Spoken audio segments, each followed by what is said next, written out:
The lecture will also discuss the retreat of Caribbean thought in the context of the Washington Consensus and identify the current developmental issues requiring critical thought. Before I give Dr. Witter the floor, I would first like to introduce him briefly. Michael Witter was employed by the University of the West Indies, UWI Mona, for more than 40 years. First in the Department of Economics, and more recently as a senior research fellow at the Sir Arthur Lewis Institute of Social and Economic Studies. During these years, he also has been visiting professor at several US universities and served as a secondment to the National Planning Agency since renamed the Planning Institute of Jamaica. His research interests have ranged broadly across development problems, such as economic growth, exchange rate management, poverty, food, culture, energy, labor, youth, and climate change, and also across sectors such as agriculture, the informal economy, housing, and tourism, across small island developing states, primarily in the Caribbean, but globally as well. His most recent research projects are on the greening of the Caribbean economies as a strategy for development and the implementation of the Sustainable Development Goals. I would now like to ask Dr. Michael Witter to deliver the 4th annual Moyo Memorial Lecture on the topic Caribbean Economic Thought, Advances, Retreats, and Current Challenges. Thank you. Well, Sam Moyo, I must begin by saying how happy I was to have met him. But to the same degree, sorry that I did not know him and his work very well. And I am particularly grateful to Paris Yeros for sharing that special celebratory volume, Rethinking the Social Sciences with Sam Moyo. And now I feel like I have always known him. Click.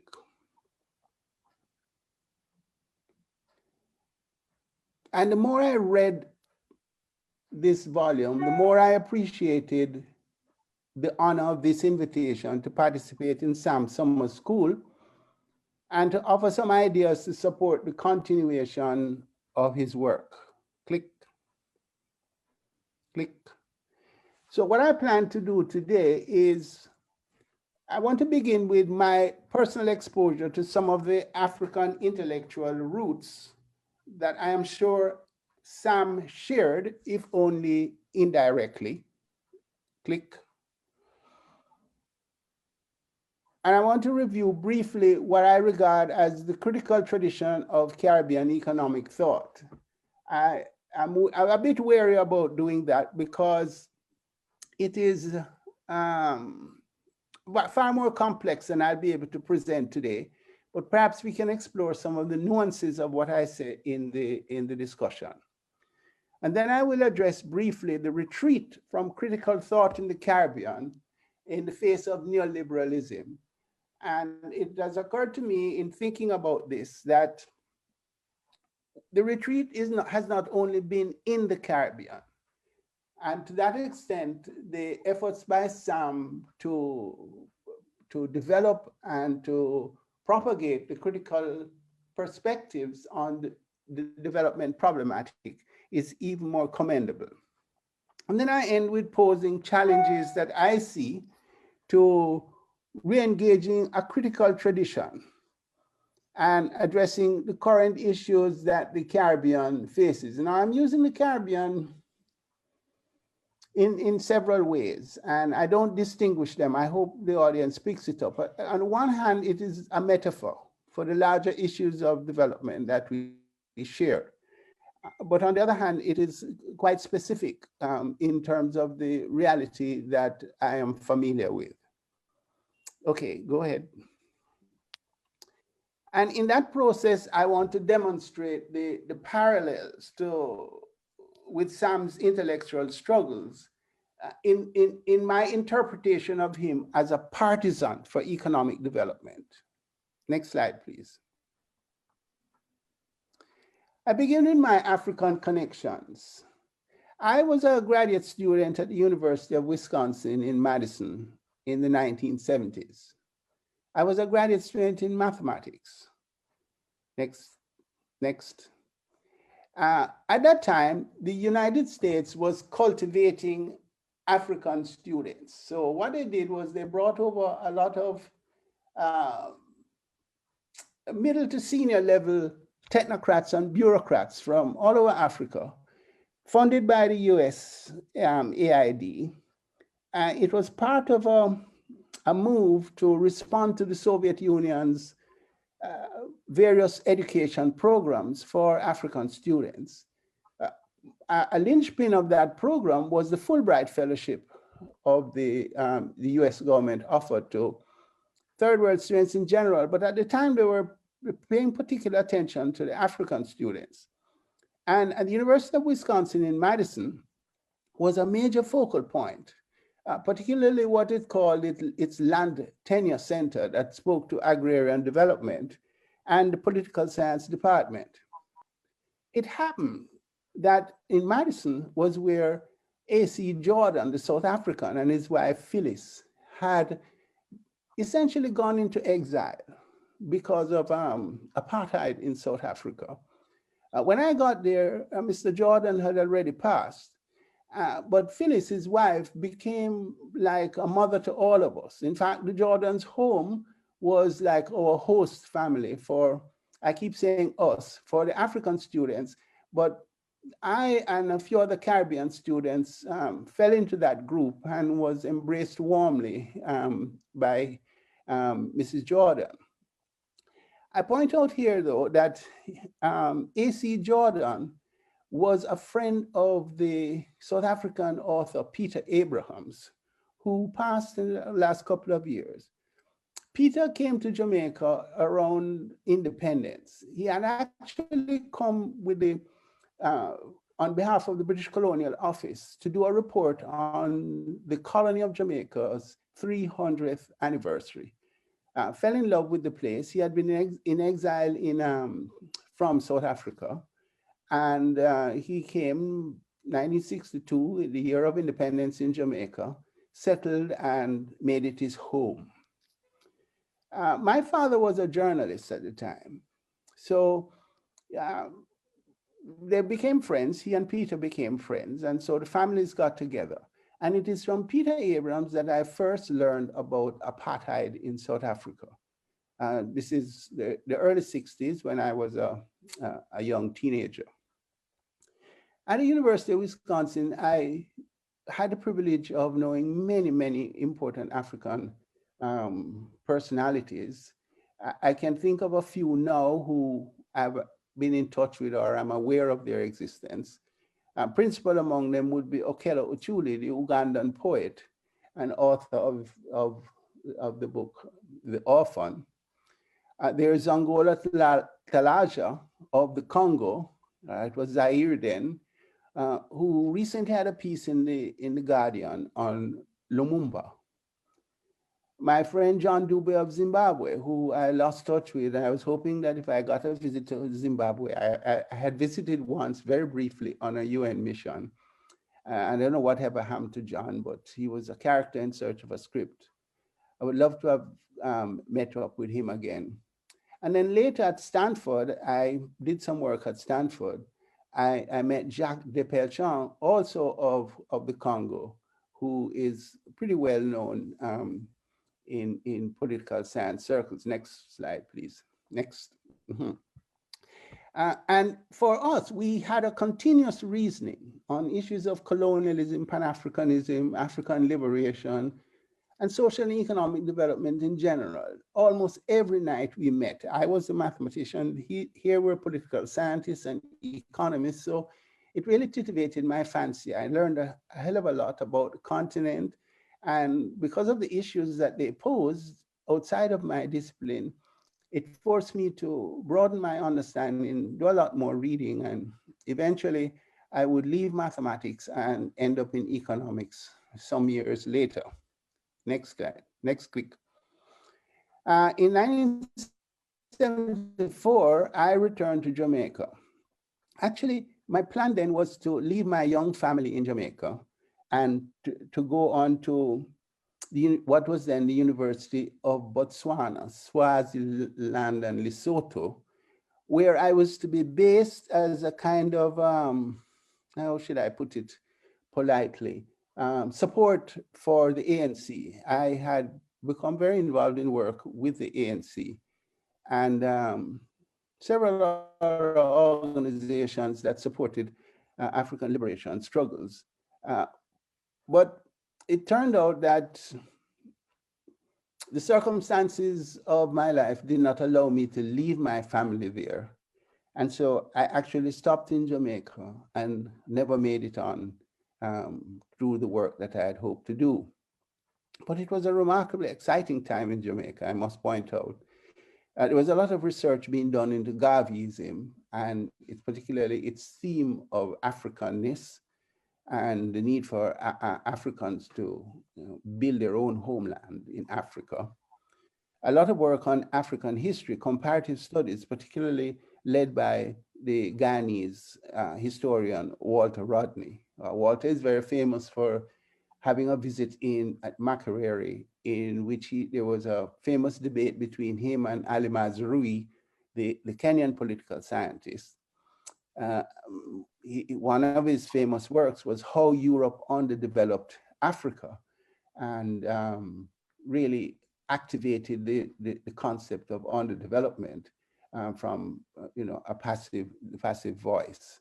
And then, of course, there was a popular rise of African interest in Africa and African consciousness, led by the Rastafarians in Jamaica, which in turn had infused reggae music, which through Bob Marley was becoming very popular and was also another link between me and my African colleagues who were very interested in the reggae music, and it was a way in which we saw the cultural connections among us. Next slide, please. Next slide.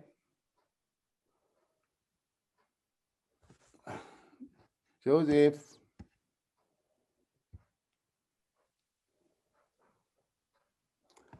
Okay, so I want now to move to the section where I speak about the critical tradition. That's better. That's better, Joseph. Where I speak about the critical tradition.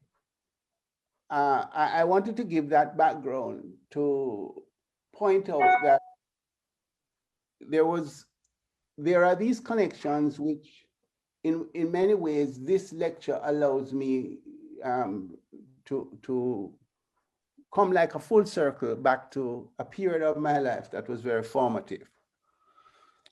So let's start with what we regard as the critical tradition in Caribbean economic thought.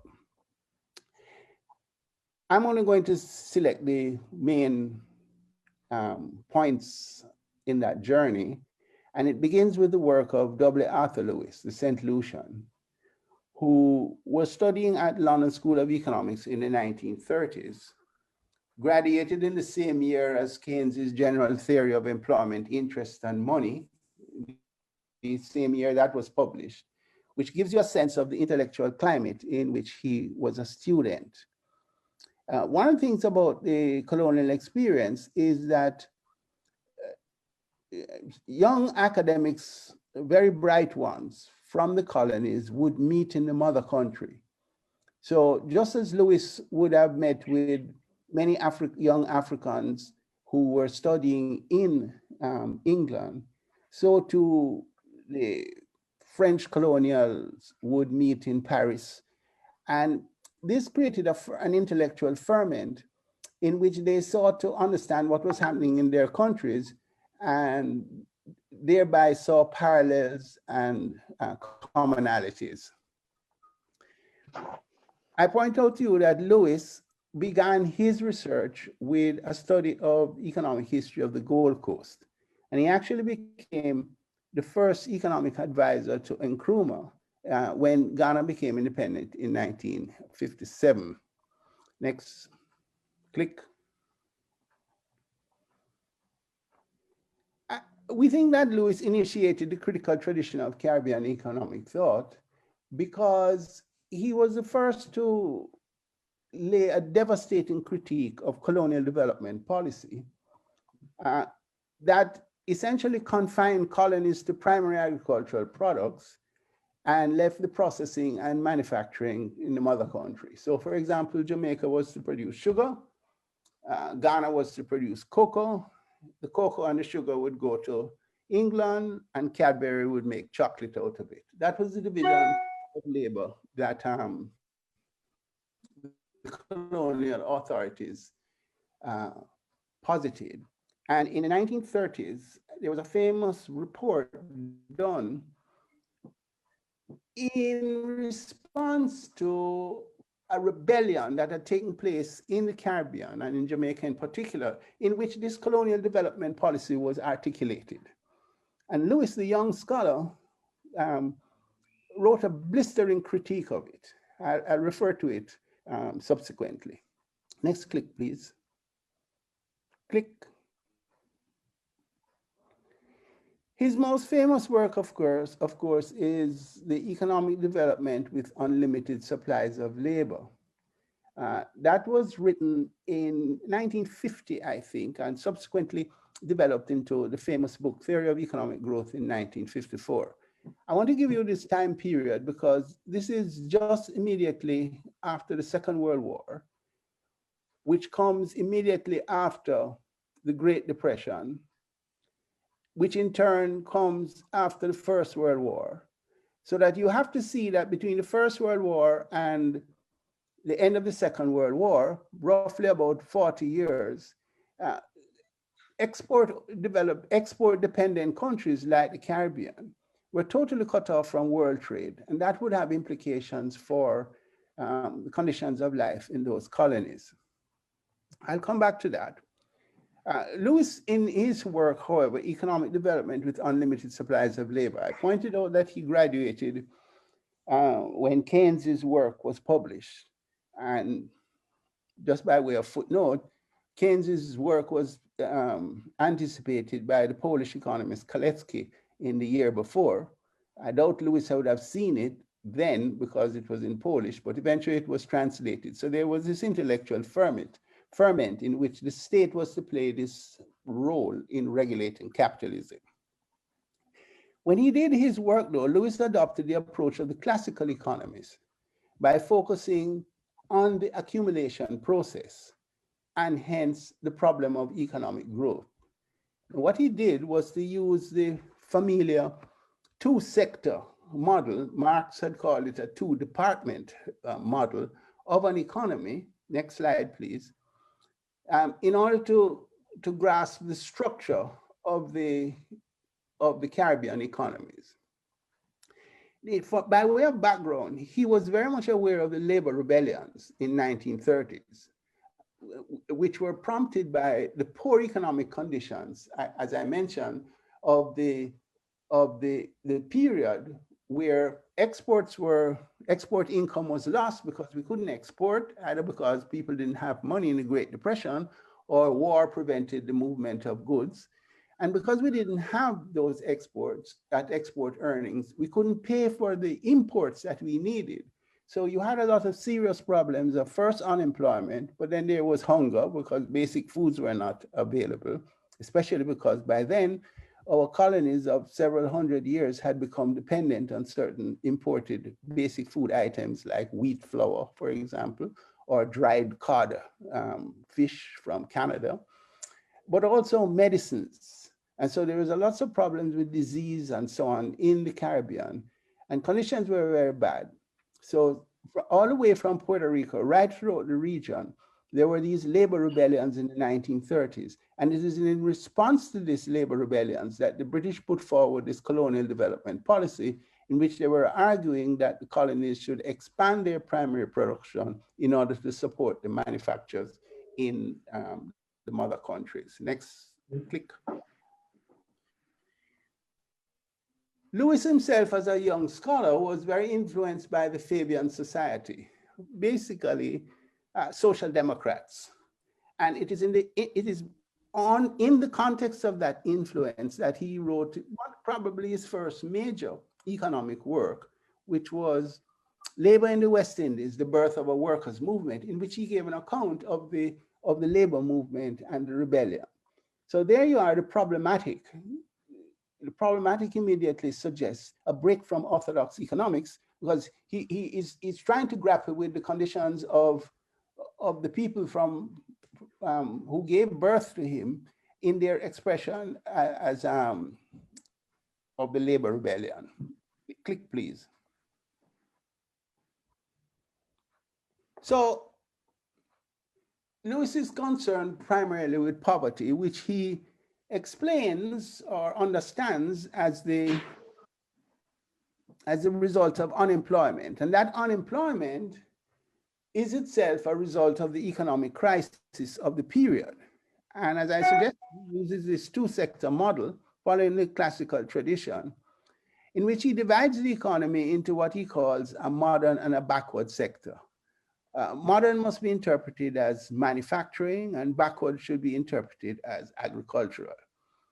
And the idea is that in the agricultural sector, there is this proliferation of labor, what he called an unlimited supply of labor, this pool of unemployed labor, so that investment in the manufacturing or the modern sector would pull labor from the backward sector, from the agrarian sector, to produce manufactures that were exported.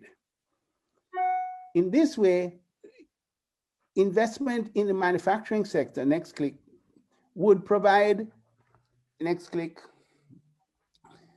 investment in the manufacturing sector would provide employment and income, and the colony would earn foreign exchange by exporting the manufactures. Next click.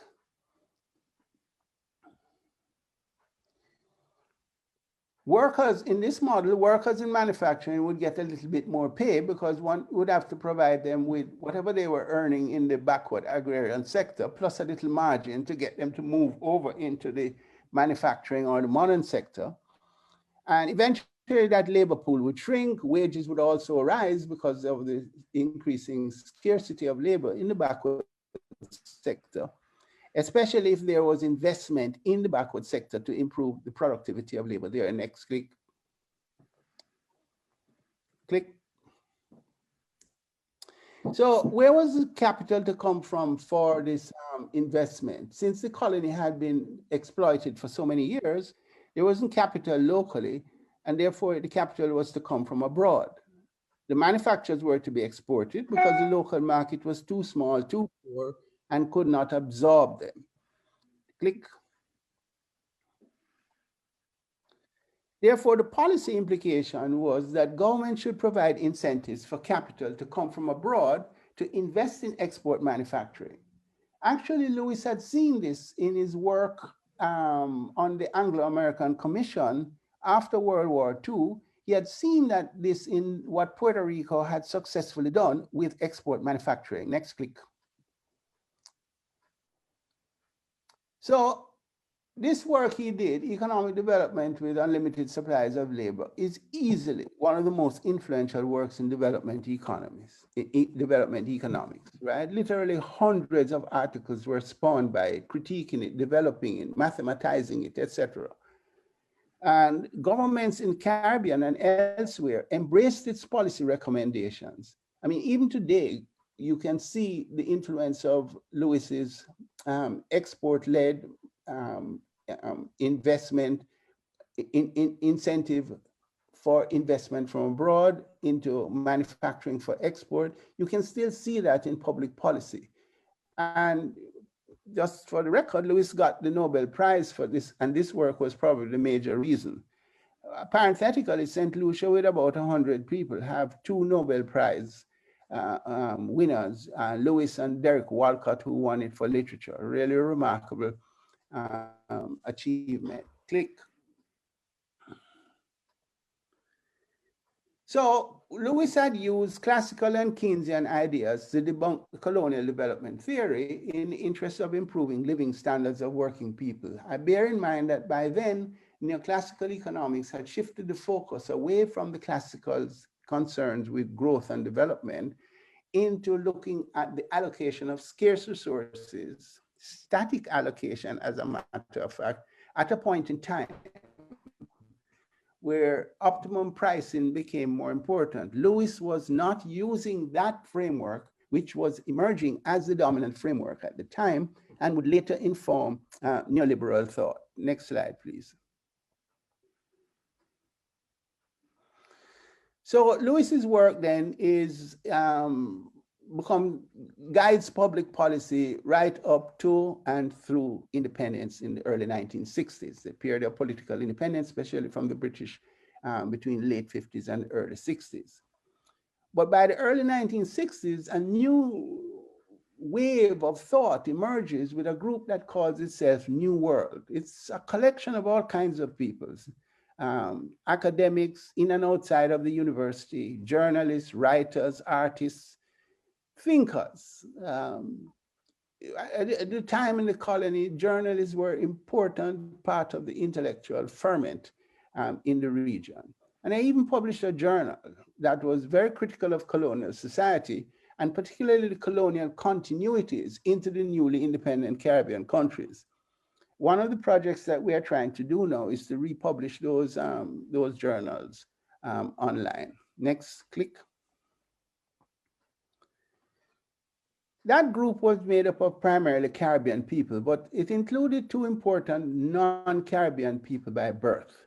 One was Carrie Polanyi Levitt, originally from Austria-Hungary, living in Canada, who parenthetically was tutored by Lewis in LSE.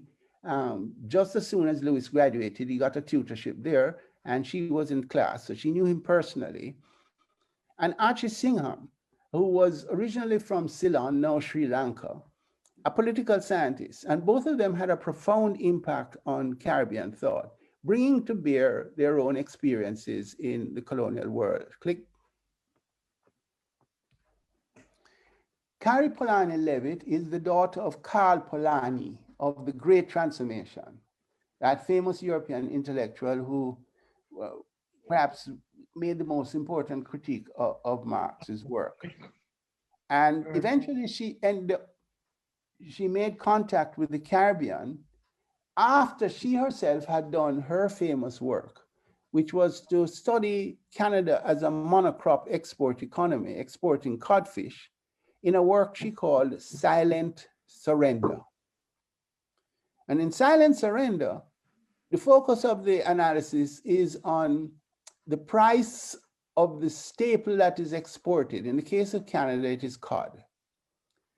Anyway, she came to Jamaica, to Trinidad, as a research assistant to look at the structure of the Trinidadian economy, and that brought her in touch with the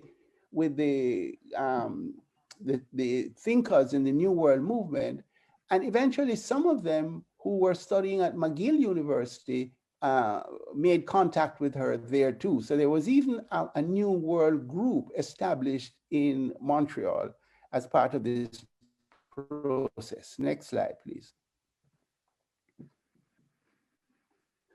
Singham was a political scientist, very important in terms of shaping critical political thought about the colonial bureaucracy and political leadership. And again, he drew a lot from his background in Ceylon. Click. Now, the seminal critique of Lewis, they turned their attention to critiquing Lewis, the New World thinkers. That was their concern. Lewis's policy was dominating economic development, and they turned their critical thoughts against Lewis's work and essentially ridiculed Lewis's work by calling it industrialization by invitation. In anticipation of what I will say next click, please. Some of them have now essentially recanted that view and said that it was quite disrespectful and inappropriate because it misinterpreted what Lewis was saying. But at any rate, this notion of industrialization by invitation and political leadership, background in Ceylon. I'm hearing my voice repeated. Okay, all right. Are you hearing me now? God's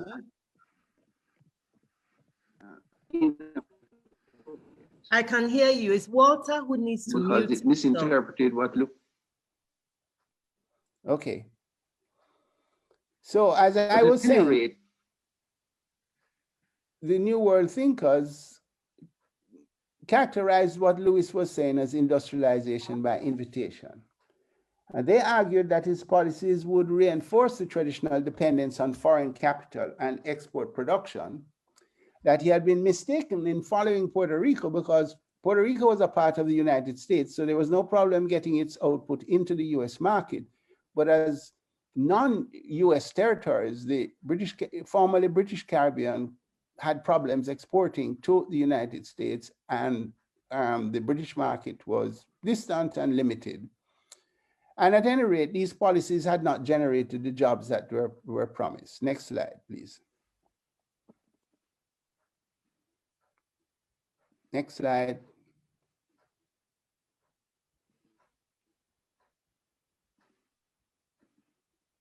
Next slide, Joseph, please. Oh boy, this is not good.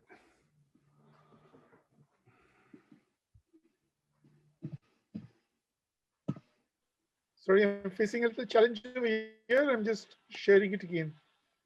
Okay. My internet is a little unstable.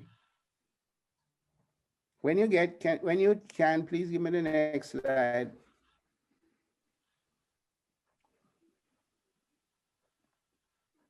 Yeah, so basically we are saying that the New World Group, these young thinkers in the early 1960s, economists, political scientists, sociologists, journalists, artists of various sorts, authors, they all turned their attention to critiquing Lewis because they felt that the policies that had come out from his work had not brought about the promised employment that Lewis had projected. Next slide, please.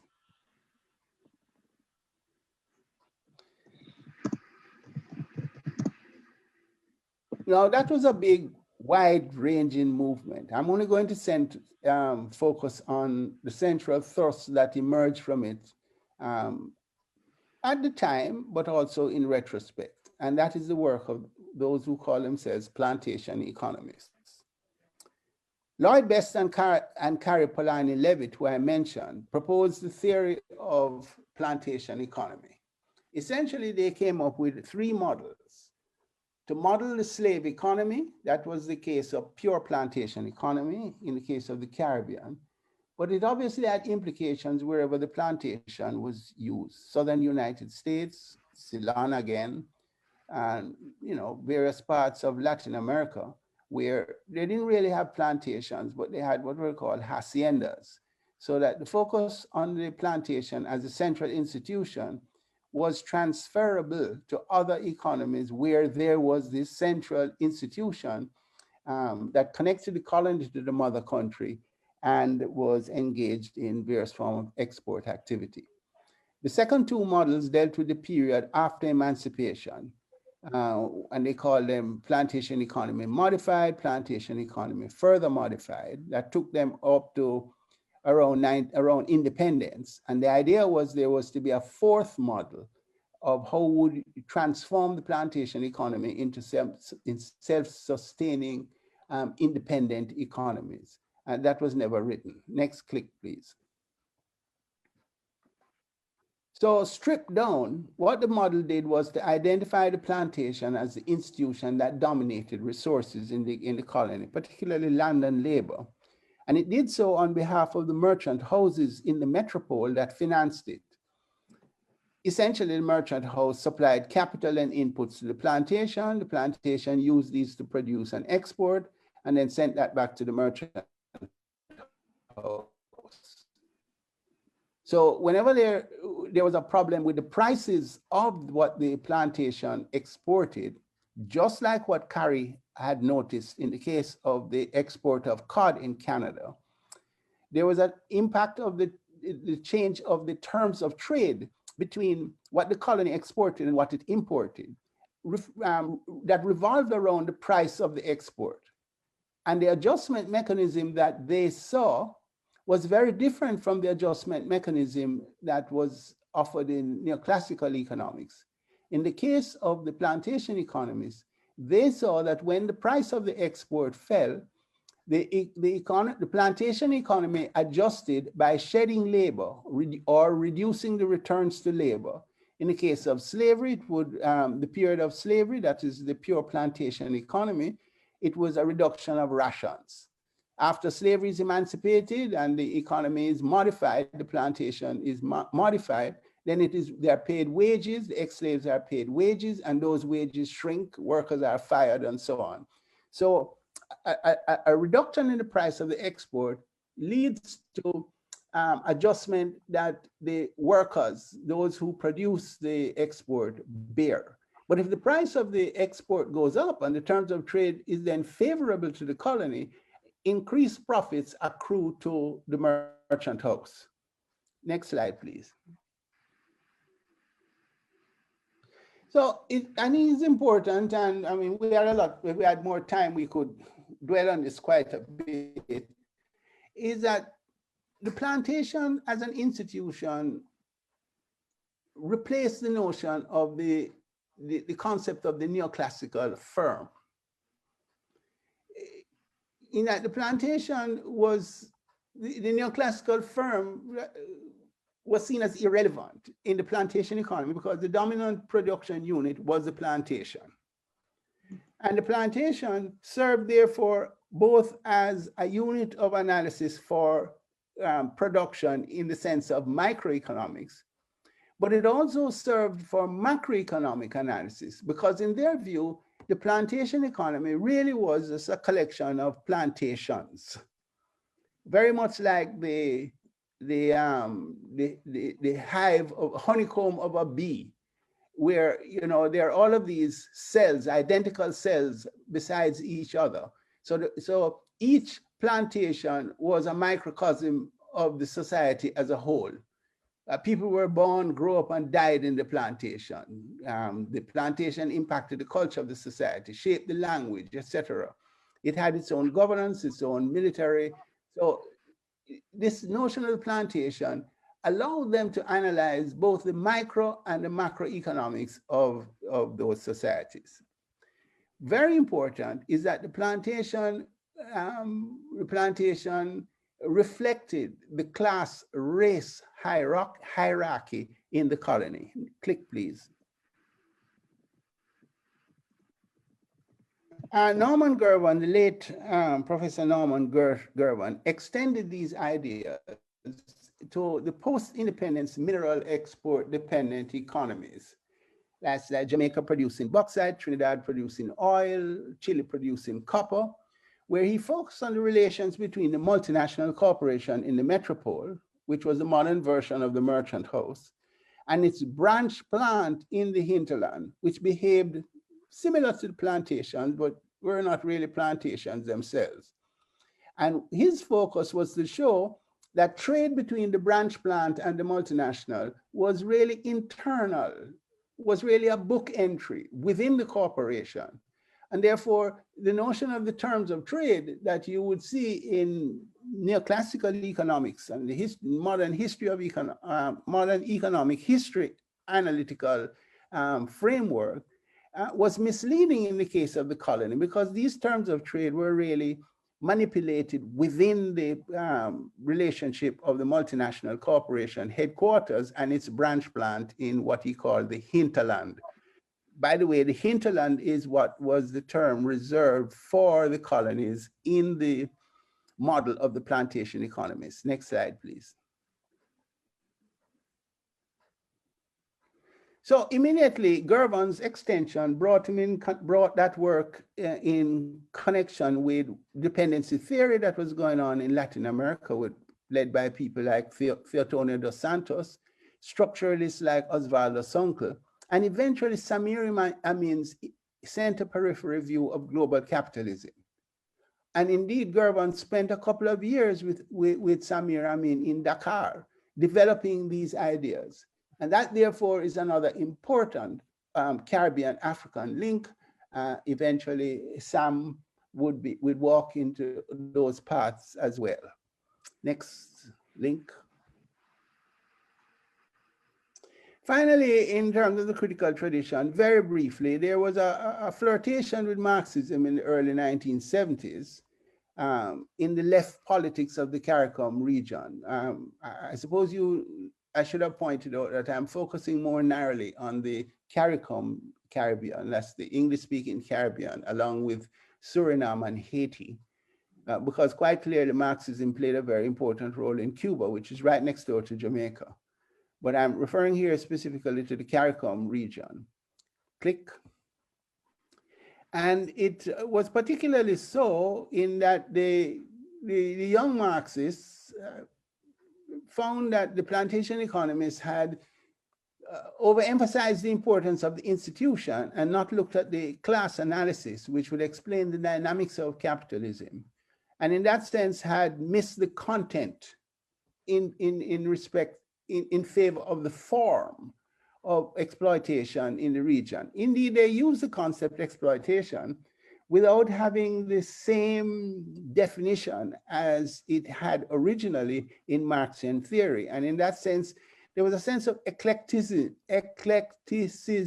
about plantation economy, which the Marxists critique. Next click. And then there was also work on possible paths to socialism coming out of the Caribbean with it as backward economies. I recall that there were many intellectual struggles around the concept of which society was ready for socialism. Most famously, the Chinese communists were denounced by some, saying that they can't leave from a peasant society to go straight to socialism. And of course, those ideas in many ways applied to the backward sectors of the global periphery, such as in the Caribbean. Click, please. And then it all ended bang with the crushing of the Grenada Revolution in 1983.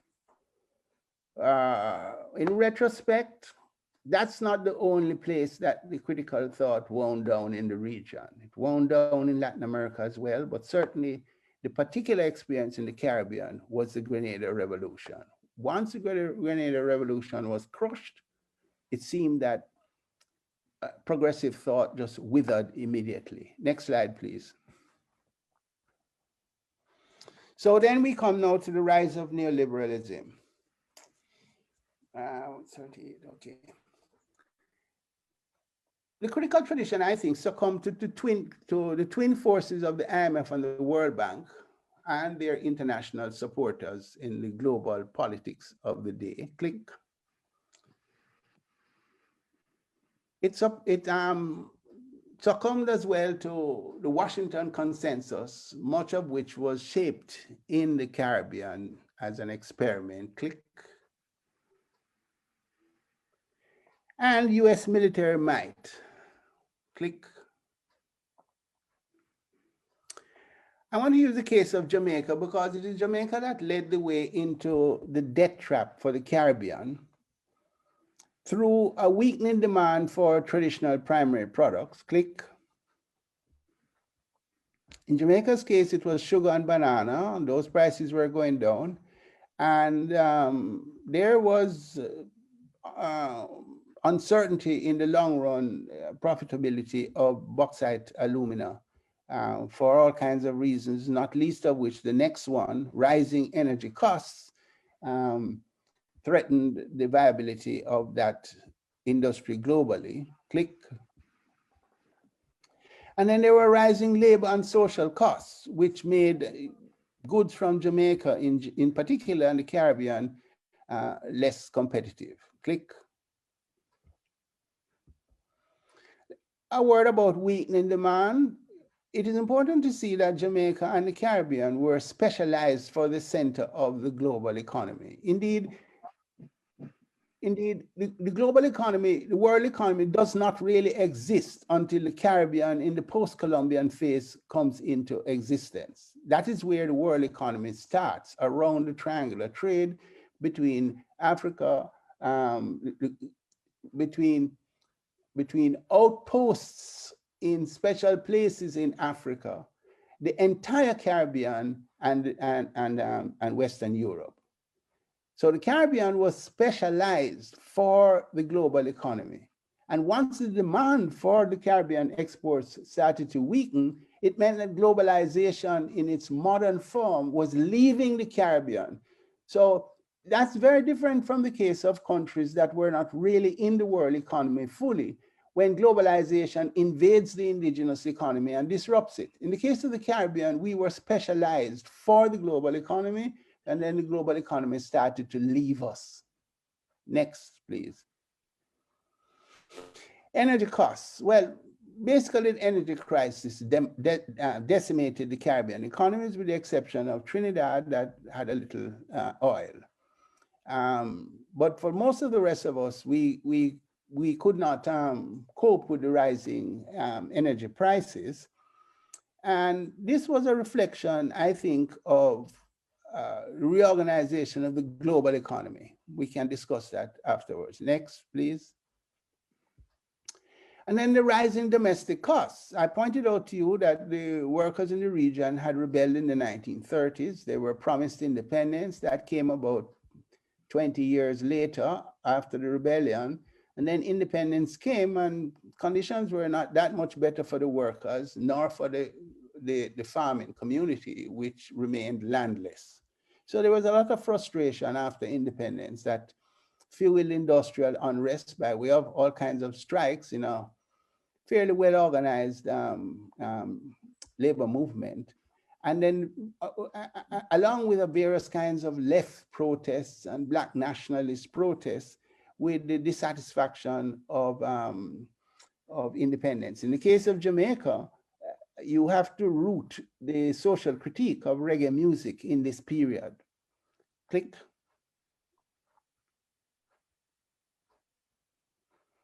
So all of that ferment led to Michael Manley's coming to power with a reform program for social democracy. And no sooner than that reform program began to be implemented, that the economy went into severe crisis for external reasons as well as domestic reasons. My own view is that it was primarily external. Click. That led to, and how we were going to deal with that economic crisis, eventually split the ruling party and the movement around it.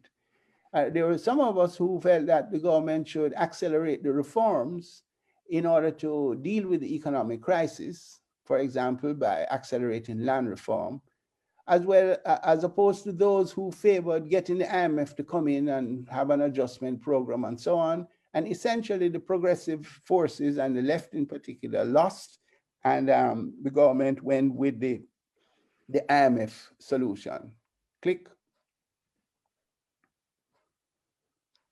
So with the IMF, of course, comes its stabilization program, which has the same conditionalities as the World Bank's structural adjustment program. The consequences of that is that it deepened the debt of Jamaica. It weakened the capacity of the state for social reform. Click. It weakened the state's control of the economy by requiring it to deregulate markets. Click. It strengthened the capacity of the state, however, to support capital. Click. And it imposed austerity on the working people. And all of these things became tenets of the Washington Consensus. Click. And of course, with these policies came the politics that was consistent with them, that matched them, reflecting at the time the era of Reagan and Thatcher. Next slide, please. As pointed out, that the crushing of the Grenada Revolution had lasting effects on the psyche of Caribbean thinkers. Even today, you know, if you sit down with a group of people who were active during that period, and we begin to talk about what happened in that period, it's really emotionally draining. I mean, you see people just crying, unable to speak, unable to come to grips with some of the horrible things that happened during that period, both as a result of, ultimately as a result of the external pressure, but also what happened internally as a result of that external pressure. It may explain the loss of confidence. It may explain the loss of belief that alternatives are possible. It certainly has a lot to do with fear. People were victimized and so on. But as I pointed out earlier, I alluded to earlier, we were not the only ones where the left movement kind of folded up its tents and slunk away into the background. And so that is an area that needs a lot of research. Here in the Caribbean, I'm telling you, it is very difficult to do it because the generation that was involved in it is too emotionally tied up, and we really need fresh eyes on what happened. Click. But what happened is that the university students of the 80s bought into the neoliberal view that Keynes was dead, that Marx was dead, the Soviet Union had collapsed, and the pressure that they saw on the Cuba's socialist economy was just too much. It shut down all imagination of alternatives to the kind of development that we were pursuing under the IMF type of policies. Click.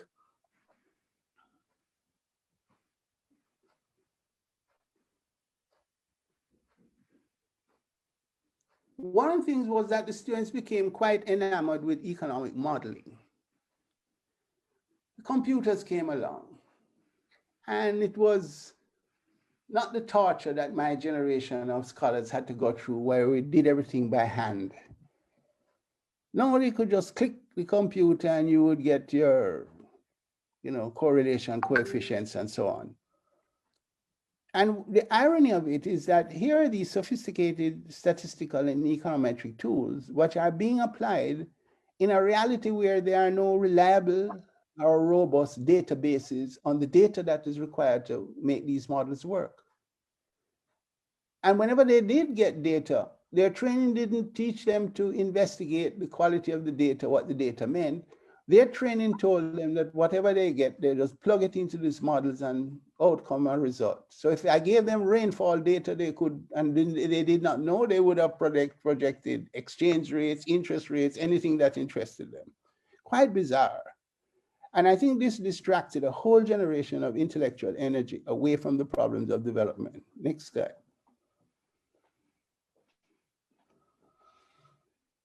And with that came, as I said, no interest in development problems. They were just interested in finding coefficients of correlation. Click. So what we had then, as I have outlined to you, 30 years of critical thought that is followed by 40 years of embrace of neoliberal thought. Click. In a way, there is still an oblique criticism of capitalism in the Caribbean as elsewhere under the cover of the UN Sustainable Development Agenda. There's work supported on MDGs, SDGs, green economy, climate change, all of which allow for looking at the bizarre outcomes of capitalist development, which the neoclassicals call externalities, etc. Click. But it does allow you to engage some of those issues to reveal the nature of capitalist society.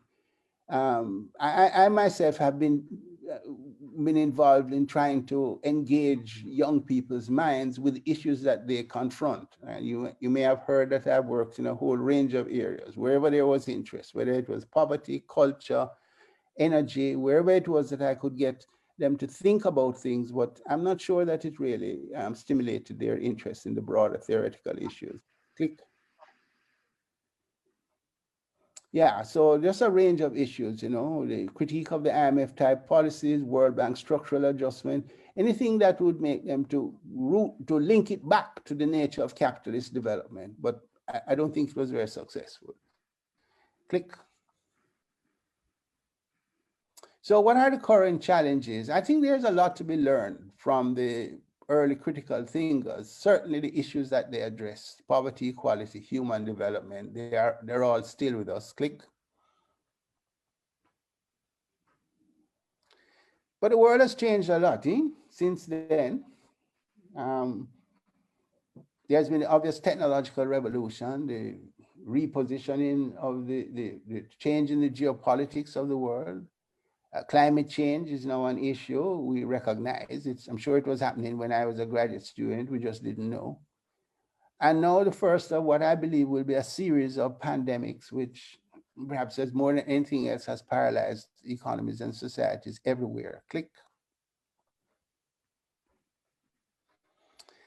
So in my view, the old development problems persist, and now that there are new ones. But these new ones seem so overarching that Norman Gervin once pointed out, just before he passed to, that the Caribbean is facing an existential crisis. And this is literal.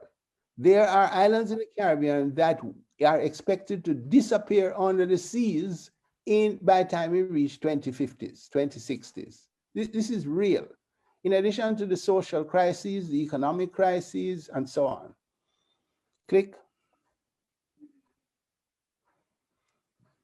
So I think that I would like to encourage the young generation to revisit political economy, but to infuse in it the impact of the era of information and communication technology and the problematic of climate change. Click.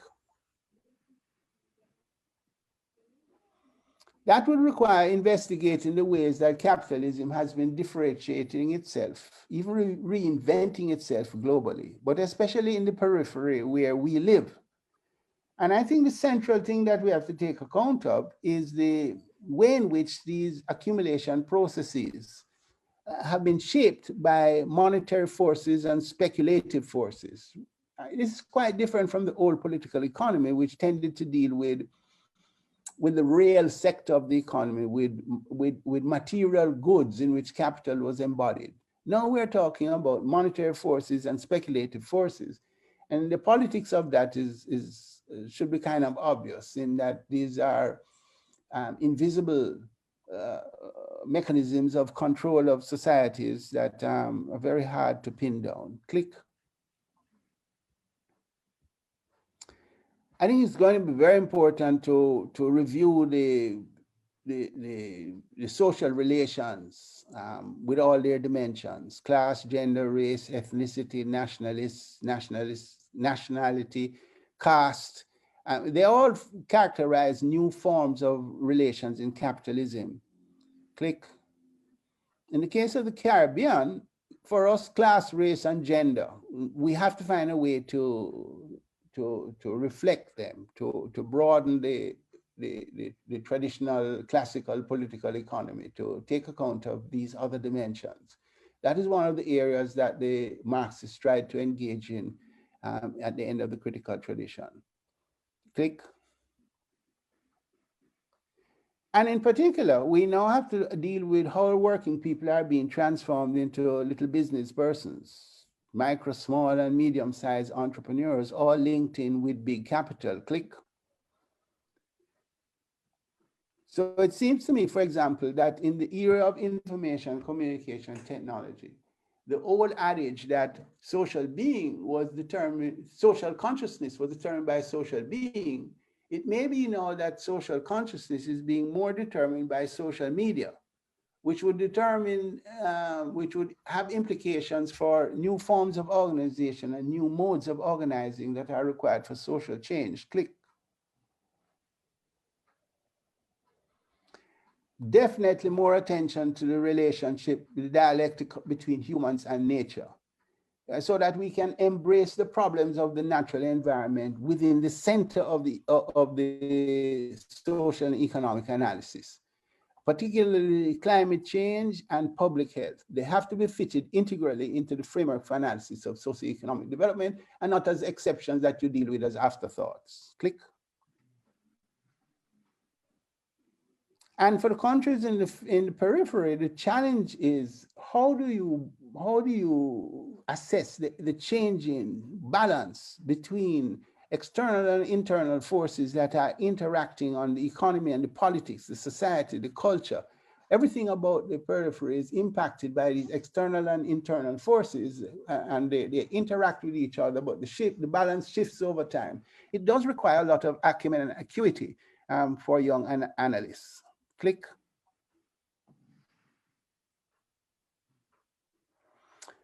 As an analytical framework, my view is that the center-periphery system is still valid, but it has been complexified by a proliferation of sub-centers, many of which are subnational and possibly virtual. I mean, one has to recognize Silicon Valley as some kind of a center. And you know, if you abstract from that even further, then you can see the point that it becomes much more difficult to comprehend the structure of the global economy. Yet we have to understand the dynamics, the change in balance of power and influence so as to navigate our country's development through the international trade, international investment, markets, and political relationships. Click. I think dependent capitalism is still a valid paradigm, but we have to discover what the new content and what the forms and processes and institutions that sustain these social formations are in the current period.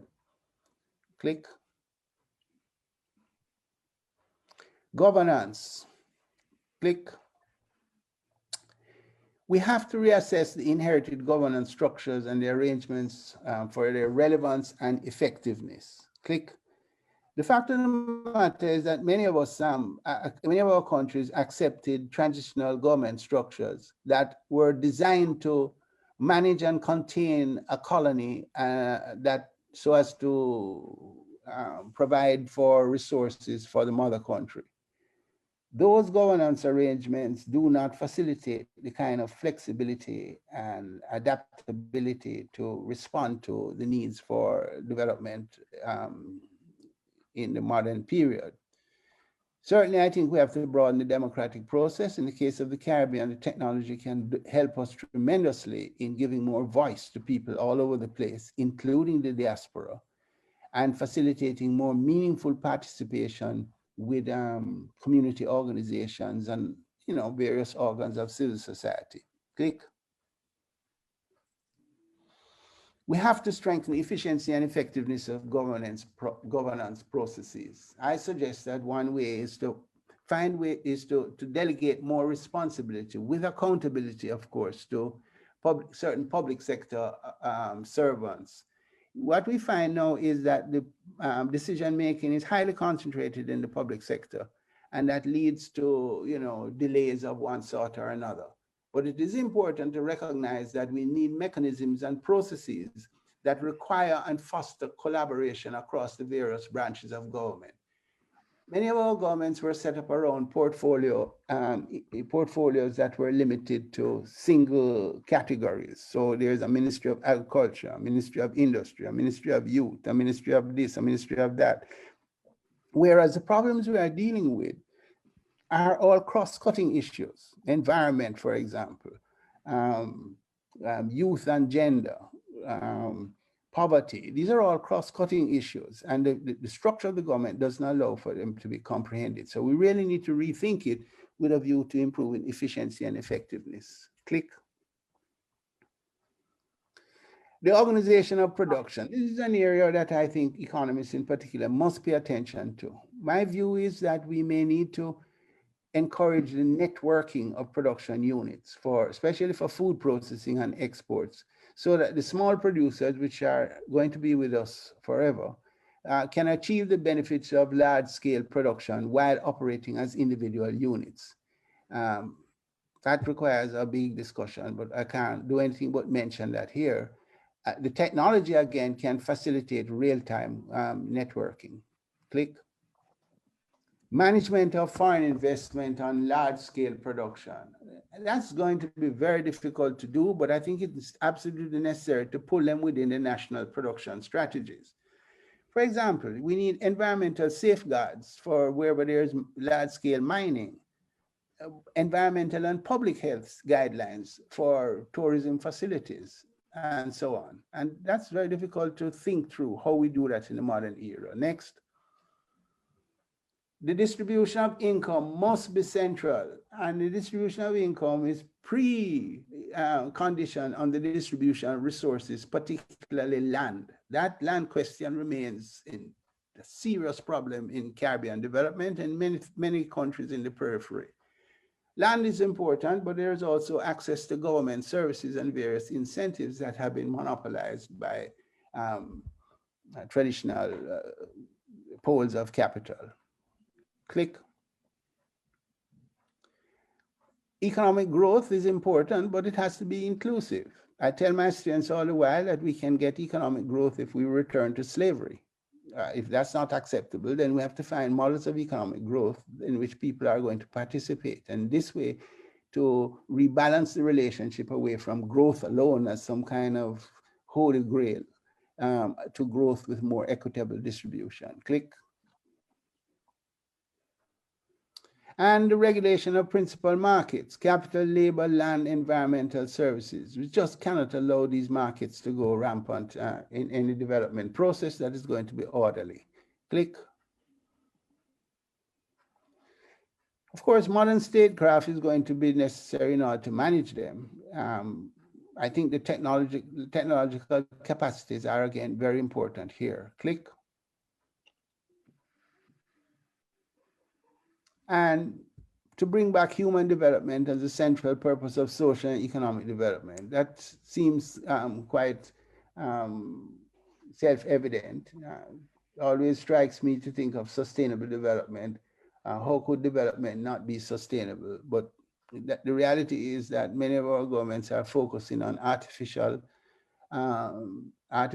indicators that are just made up from somewhere else and imposed upon us so that we are focused on getting the debt ratio, the debt to GDP ratio down, or some statistic, and which human development is secondary. The development issues, click, please. Keep clicking, yes.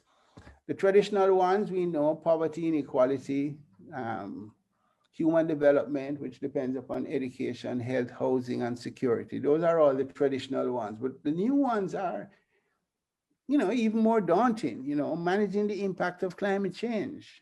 I mentioned to you that in the case of the small islands in the Caribbean, we are going to be inundated. And those of you from big countries who have just huge coasts may lose a little bit of your coastline, but our societies, we can lose whole islands. Managing pandemics, we see that now.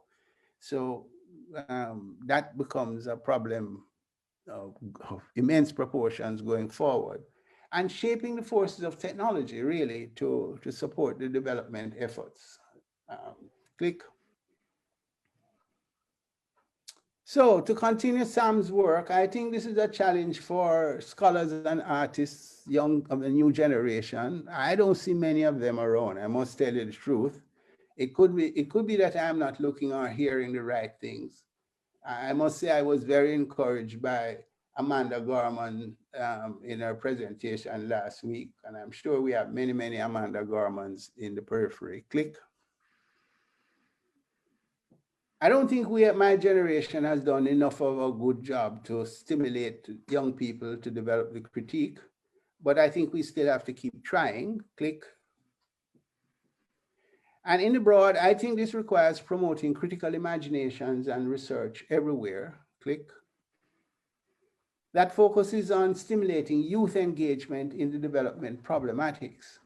One of the things that we may need to do is to think of how we can do audiovisual research reporting, because that would have a wider audience and get perhaps more traction than traditional print. Click.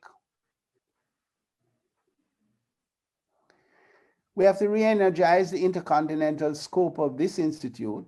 It's very impressive, with comparative studies and inter and intracontinental dialogues. Click. And in conclusion, I would say that the Caribbean has many activist scholars who pioneered creative thought about the development challenges from whom young people can draw inspiration. Click. The African scholars, even more recently, have an excellent role model in Sam, as well as the older generations who Sam himself stood on, whose shoulders Sam stood on. Click. Our scholars instinctively look outward because of how small we are. Click. Sam's example is to look outward as well, to collaborate with others for the development of Africa. Click.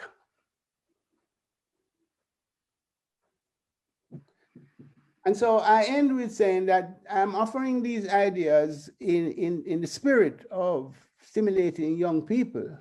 And once again, what a privilege it is for me to walk in a way that will help to support the efforts that Sam made to deal with his beloved Zimbabwe. Thanks a lot. Sorry for the... Thank you so much, Michael Witter. 30 years of critical thought, followed by 40 years of embrace of neoliberal thought, and now to oblique criticisms of capitalism in SDGs, climate change, etc. Thank you for this really brilliant lecture, which has plotted the rise and fall of critical economic thought in the Caribbean, in analysis firmly grounded in the economies and societies of the Caribbean. This approach has enabled us to appreciate where ideas come from and why schools of thought prioritize certain concerns. It has been truly fascinating for me to understand signal developments in the Caribbean, the Grenadian Revolution and its demobilization and its withering effect on left thought in the Caribbean, the struggles within the Manly Revolution and the basis and implications of the hegemony of structural adjustment policies and the Washington Consensus for the Caribbean. In there are many experiences that have deep resonance for many African countries, as you've already said. I especially enjoyed your reference to the African roots of the intellectual traditions within the Caribbean and in your own intellectual journey. I was especially moved by the linkages you mentioned with the anti-apartheid struggles. Many of us were born in that tradition. Also, the engagements with Pan-Africanists and African liberation discourse, the references to Walter Rodney's powerful influence in Africa. As you pointed out, Arthur Lewis's thought has been greatly influential in economic development thought and practice in post-colonial Africa and in countries such as my own Ghana. And I would add that members of the Lewis family also settled in Ghana. So this is a very strong tradition. It was intriguing to hear you talk about Norman Gavran's interactions with Samir Amin, and it would be good to know more about this. I also thought that this focus on the cultural influences, reggae, Congolese music, and so on, reminds us of a deeply human enterprise in the cultural dimensions of our linkages across global Africa. I think your lecture also pointed to me to the continuities and discontinuities in theorizing, represented by radical critiques of giants such as Arthur Lewis, also the influence from other experiences from other parts of the global South, your reference to Carrie Levitt and to Singham and the like. I think whilst what you've been saying now may have been pioneered by and for small island economies, I think it's very clear that they are very relevant to all the other places with social formations like plantations. I also found that your lecture raised many questions and provocations, and I'd just like to mention two of them so as not to abuse my position as facilitator. Like many theories of its time, the plantation economy model focused on class and race, but appears to have ignored gender completely as a key structuring principle and a source of inequalities. This, in my view, remains a serious weakness in critical economic models, and I'd be interested in hearing what you think about this and how we can address this going forward. Secondly, you set out an agenda of future issues, which I found very helpful and interesting. It was very wide-ranging. I would say that it relates more to an agenda of the national democratic revolution rooted in anti-imperialism than in an agenda of socialism. And I'd like to hear what you might think about this. There are two questions on the table already, and I'd like now to pose them to you. Max Agil says that it would be wonderful to hear more about the interactions between Caribbean economic thought and what was happening at EDEP and the Third World Forum in Dakar.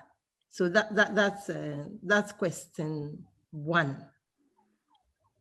I don't know whether you got that. Basically asking to hear more about the interactions between the Caribbean economic thought and what was happening in EDEP and the Third World Forum in Dakar. Basically referring to your reference to Norman Gervan and Sami Amin's interactions.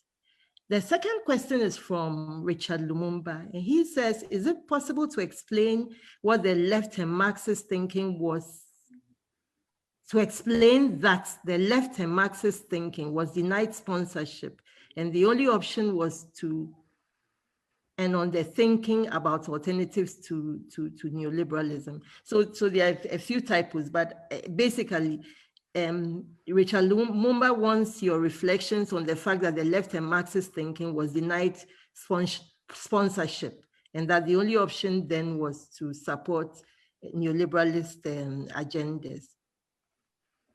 A third question says, if appropriate, would you talk about how Petro-Carib fits in as part of the Caribbean Development Act, what question it raises, and what part the potential of the DVLP model between Bolivia and China around lithium suggests in the context of a failed coup in Bolivia and the increased agitation against China?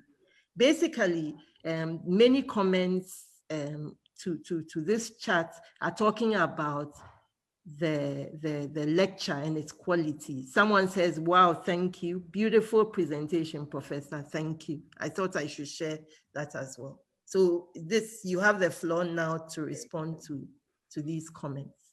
Okay, thanks a lot. I'm happy for them. After 45 years of giving lectures, I'm very reticent about pretending to do that anymore. I'm really hoping just to share ideas, and unfortunately I'll end up sharing more of the questions that bother me than the solutions that I find comfortable. So let's start with the question of gender. Yes, that was one of the areas that the plantation economists were critiqued. Well, what is interesting is that it spawned very active feminist movement and feminist intellectual inquiry, both formally and in the cultural sphere. I point immediately to the work of Professor Anna Ford Smith, who worked with a group of what we call them special employment workers, persons who got work from the government to originally to clean sidewalks and so on. And what she did was to organize them into a theater group called the Sistrin. That is, anybody's interested should try to research her work, Anna Ford Smith's work, Anna Ford Smith's work on Sistrin. And that then represents a profound social critique, and did that in a very popular format, and therefore was far more penetrating than some of the more narrowly academic tomes that were written in academic journals, for example, that were not accessible to the ordinary people.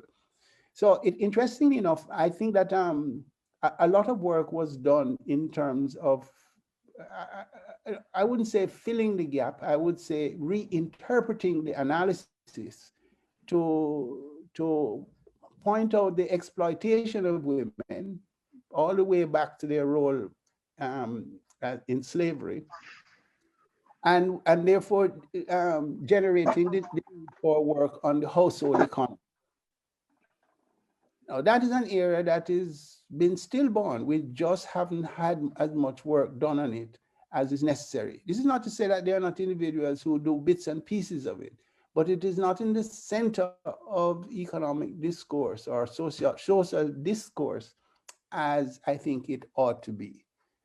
So I indicated that going forward, we have to try to understand the way in which the complex category of class, race, and gender functions in trying to explain how a society functions and therefore how to transform it.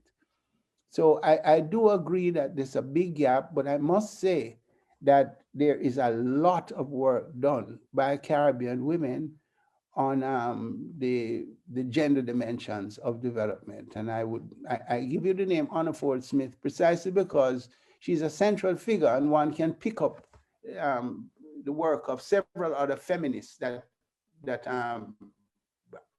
feed into her work. Okay, but there are many, many, many that who have done some tremendous work. The Dakar, you know, let me tell you, I was a PhD student at the University of Wisconsin studying the growth of international firms.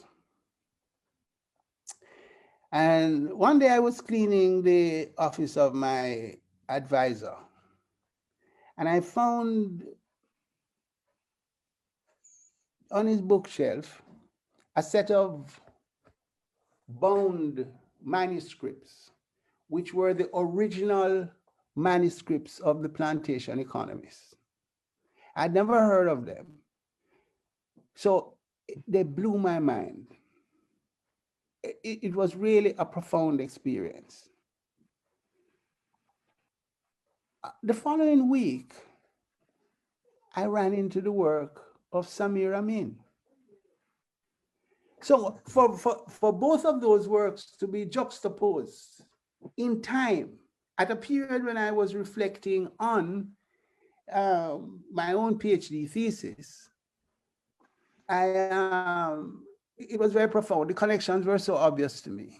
And eventually it shaped my own doctoral thesis on the problems of export growth for a small economy. So my own work was in that framework. Now, I must point out also that I was trained by the person who I regarded as the foremost Marxist economist in the United States at the time. That was Donald Harris, Kamala's father. And so I came at the work very sympathetic to what Samir Amin was doing, accumulation on a world scale.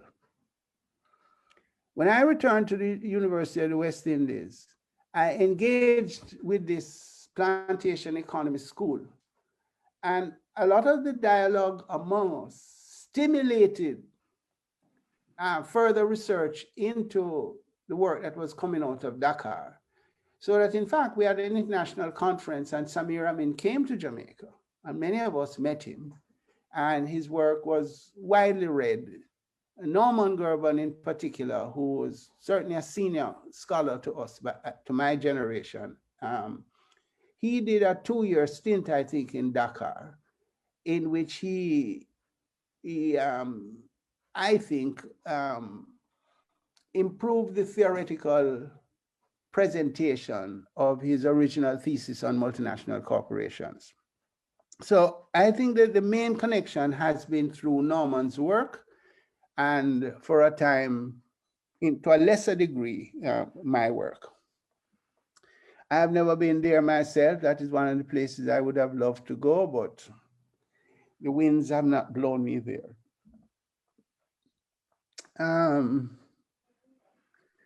One of the reasons that perhaps Marx's left progressive thought suffered in the Caribbean was perhaps exactly sponsorship, both positive and negative. Positive in the sense that, you know, starving intellectuals got consultancies to do other things other than reflecting on development problems. So there was a sense in which the money that came in with development projects pulled away a lot of intellectual power. People were starving. But at the same time, there was a repressive side to it, where many of us who were in the left tradition were blacklisted by the Reagan administration, and were not allowed to do any work that was funded by American money and so on. So there was both a positive and a negative side to it, where people were encouraged to work on areas they were interested in because they got a little consultancy to do that in order to survive. And then there were those of us who were essentially silenced in that world of technical reports. So yes, sponsorship was important. I don't know how important it is, but I think it would have to be one of the factors that explains the shift away of intellectual energy, away from critical thought into really problem solving. How do you calculate the poverty rate? What is the impact of the IMF agreement on debt, on households, on employment, on children? Concrete problems that were important, but distracted away from the larger theoretical issues, which, in my view, remain unresolved. And finally, the last question here is, Petrocarib is very important, obviously from the energy point of view, that it provided us with energy, but more important, it provided us with funding, because some of the arrangement was that we would hold some of the funds for development issues, development projects.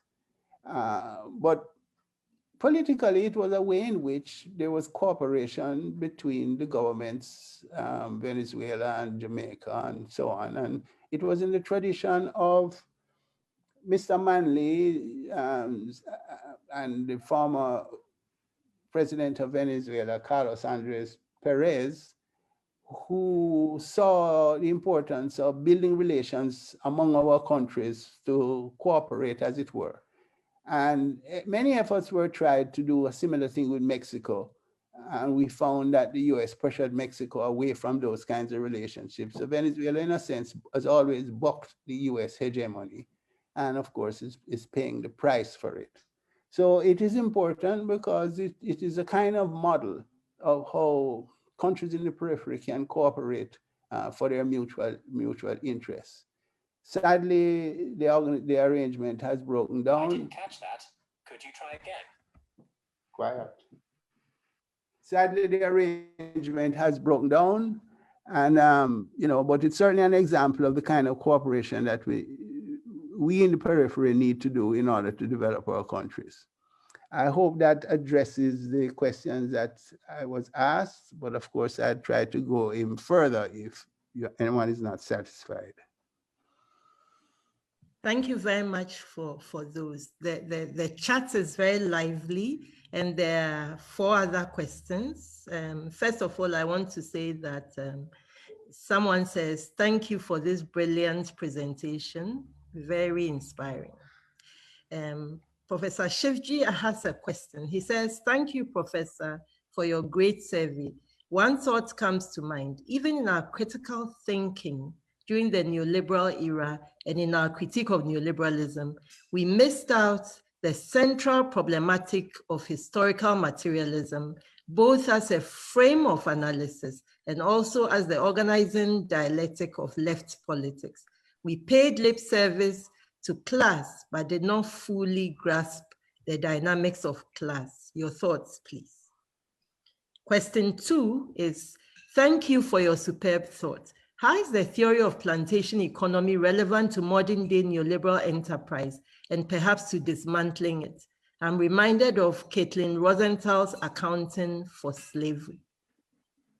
The third question is from Boaventura Monjani. He says, I came late, but still could get the part on suggestions for younger intellectuals. Thank you. On the topic of organization of production, what do you think about the localized food systems and agroecology and food sovereignty? Also, what is your take on the issue of the growth, of degrowth for the global South. The third question is from Damien Lobos. Knowing that in the proposed genealogy, the focus is on CARICOM and the Africa-Caribbean link, I would like to see if there are aspects of the Latin American critical tradition that have engaged in dialogue with Caribbean economic thought.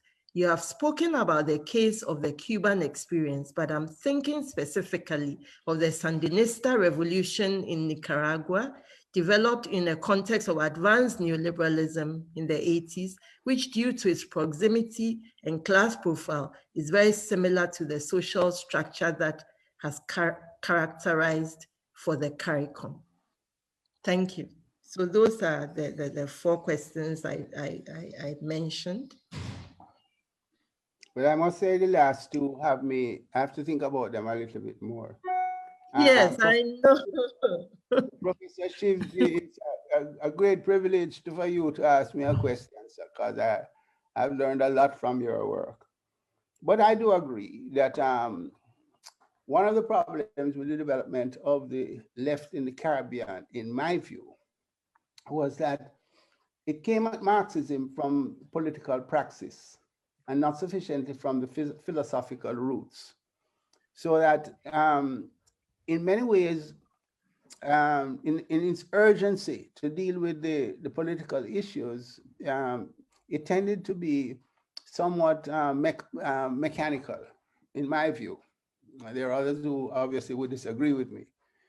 But surely, I think that we have not paid sufficient attention to a historical materialist perspective. I think I alluded to that with the point I was making about the dialectic between human society and nature. You know, it's very difficult to understand one's own ideology. It's almost as difficult as trying to smell your own breath. And one of the things that I've been trying to do is to see what is it that I have been missing, that people who have embraced neoliberal thought find so satisfying. What is it that I have been missing? Why so many people who were in the Marxist tradition or in a more broadly left tradition abandon it and have become neoliberals. I don't know what was the epiphany, what was the transition that they made, but in my own way, I find myself coming back to the kind of natural way of understanding things that I found in historical materialism. So I would certainly agree with you that we have not understood it well enough. We have not used it properly in many instances. But I do think that it affords a basis for developing a perspective on the development problematic today, though necessarily brought into the current period by the greater knowledge that we now have and by the changing circumstances that we have. But in many ways, it anticipated some of the problems, which is why I was able to suggest to you with some confidence that it allows for the internalizing of the so-called environmental problematic. Thank you for that question. I need to think about it some more, but that is my initial response. Relevance of plantation economy to the neoliberal critique. Well, the plantation economy spoke to institutions. It was rooted in the historical reality. It identified the issues of dependence. Just to mention those alone, which persist today and have been just simply ignored by a neoliberal framework. It's not that they have engaged it, they've just ignored it. And by implicitly imposed a model of society on us, which is ahistorical. So it is in that sense that I think it is relevant. Can we use a framework as it is now for analysis today? I think we have to look at, different levels of analysis. I don't think you can use Marxism to talk about the impact in the next quarter of um, Joe Biden's stimulus package. It isn't geared for that level of analysis.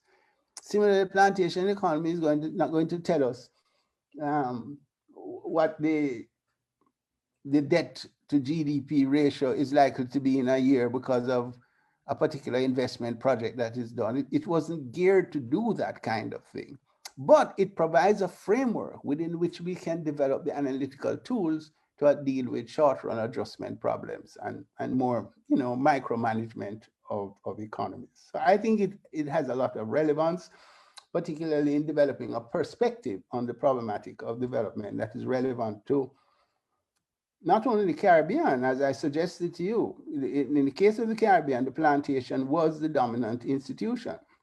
What is the dominant institution in Zambia? It is the mine. What is the dominant institution in Dominican Republic or Puerto Rico? It was the hacienda. So what it does is says to you, look at the dominant institution historically and see what role it has played in monopolizing resources in the country and therefore depriving the citizens of the country of access to those resources. So in that sense, one can make a case that it is still relevant. The last two questions I really didn't get very well. The one about food sovereignty, how important that is, I think is absolutely critical. And one thing the pandemic has done is to reveal that very clearly to us. One of the things about being about the Caribbean in its role as a hinterland of exploitation, as a colony for exploitation, is that the people spent their time producing goods for markets overseas, and therefore did not spend their time producing things for their own consumption. The result is that they have developed habits of consumption of foods that we do not produce in the region. For example, we are addicted to wheat, in its various forms, wheat. We are addicted to dried fish imported. Now, we need to transform that. And here in the region, we are very fortunate to have nature has been extremely generous to us in terms of the variety of foodstuffs and climates and so on like that. So I think it is absolutely critical. And what the pandemic has done, as the world wars have done, as the Great Depression has done, is disconnect us from our markets. And once we are disconnected from the markets, that is when we are forced to turn inward to satisfy our basic needs. And that's where food starts right away. And of course, food has a lot more to do than just nutrition. It has a lot to do with the culture and so on of the society. So I think that's very important. I didn't get the last part of the question, but with respect to food sovereignty, I think it's something about degrowth. I don't recall. And then the last one here is again very difficult. What is the connection with Latin American thought? Well,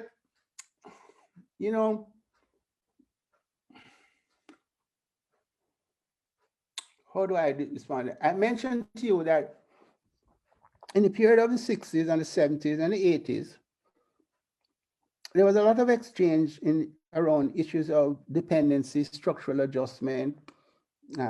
We were very interested in the work that comes out of Chile, Brazil, and to a lesser extent, Cuba. Parenthetically, Cuba was very interested in the work coming out from the English-speaking Caribbean. Indeed, ironically, the first publication of Plantation Economy as a book, as opposed to manuscripts photocopied and shared, a few papers here and there, the first publication as a book was done in Spanish by the Cubans only a couple of years ago. So they have been very important to us here in the Caribbean. surprisingly, we learned a lot about how to deal with the IMF from the Cubans. So there has been a lot of interaction, more often at an informal people-to-people level. You'll be surprised to know how many Jamaicans live in Cuba. How many Jamaicans live on the coast of Nicaragua? And if not Jamaicans, people who fall within the Caribbean, English Caribbean culture sphere. So at a people-to-people level, there has been a lot of interaction. And that applies to certain scholars who have maintained these kinds of contacts. There are also formal relations between institutions. I was fortunate, for example, to go to visit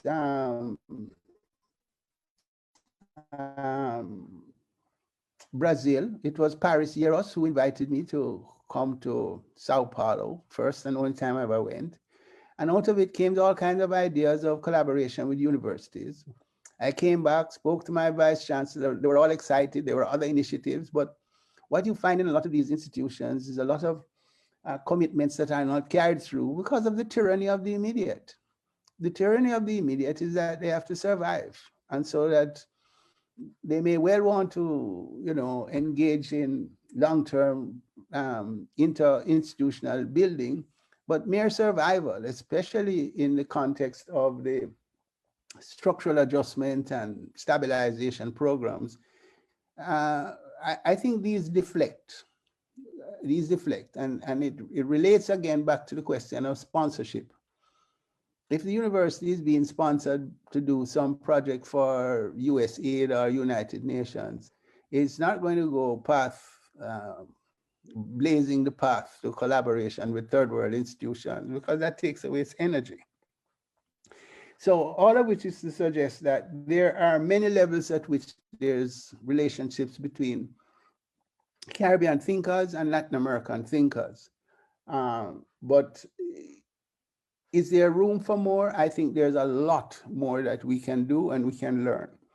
One of the weaknesses in English-speaking Caribbean is that we inherited the arrogance that we don't need to learn to speak anybody else's language.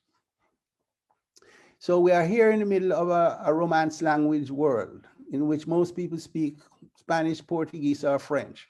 And about 6 million of us only know English. So fortunately for us, the Romance-speaking people very often can manage English, and they help us to understand what they are doing. So we owe a lot to the people of the region, and we have made our contribution in return.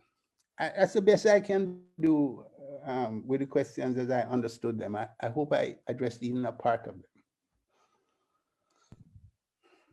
Thank you very much, Michael, for those answers. We basically have 7 minutes left. And in that 7 minutes, I would like to ask you one more question and give out a piece of information. Kirsten Perry says that she's tried to apply some of the plantation economy scholarship towards new problems here in a recent paper. So she has sent a link in the chat. So Michael, if you are interested, you can take a look at that article. But the question that I wanted to put to you is from Vincent Kama, who asked that regarding the dynamics of class struggle and ultimately confronting the problematics outlined by Professor Witter, I think one needs a functioning collective brain for a class to be operative in history. The undermining of Grenada and other clandestine suppression by US agencies among various revolutionary organizations still continues. The world over shows the importance of clarity and principle on this front. So I'm curious about revolutionary working class organization in the Caribbean, and if there's any hope of a rekindling. Thank you. So that basically will be our last question. Which is to say, why I raised the point at the end of the lecture of social media shaping social consciousness. Because as elsewhere in the world, the working class movement has been shattered in this period of time, and I think deliberately, of course. And for a country that was highly organized as Jamaica was up until maybe the 1980s, today the unions are extremely weak. There are no working class political organizations. And indeed, it is fair to say that in my opinion, the worker consciousness is quite diffused.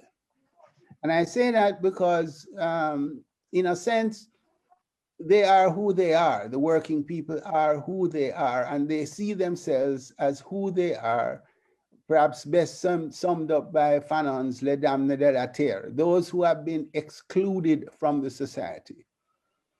But the mode of organization is no longer let us get together and pursue our common interests. It tends more to be an individualist response. I migrate, I set up my own little business, I respond in some way as an individual. And so one of the costs, and this was my criticism of the IMF on their first mission, the cost to Jamaica is not going to be the debt. We will eventually be able to pay that. But the cost of these policies will be to shatter community organizations, will be to shatter working class organizations, and therefore leave the people without their collective voices. My own feeling is that that has turned out to be true.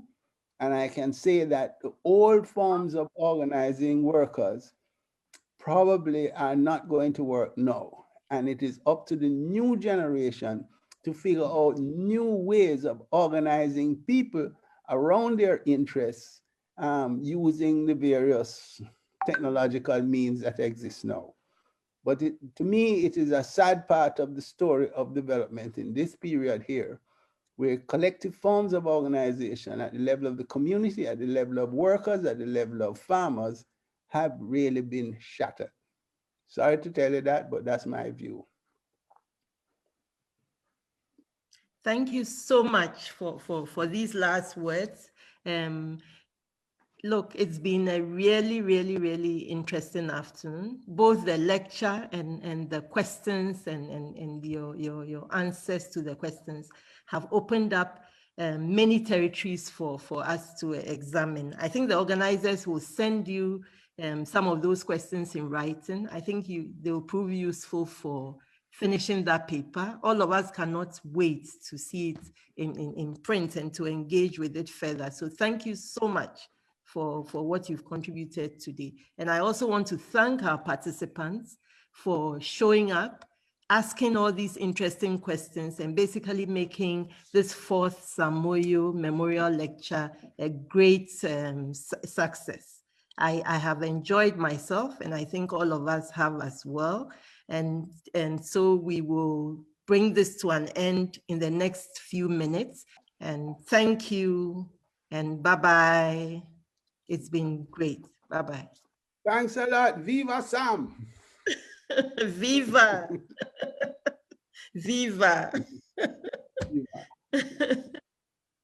Bye. Thanks. Bye. Thanks, Mike, for a great talk and for thank you. Initiating a lot of very interesting ideas, especially for our younger comrades. So thanks very much. It was wonderful. Yeah. Okay. Thank you, Michael. Thank you. All right.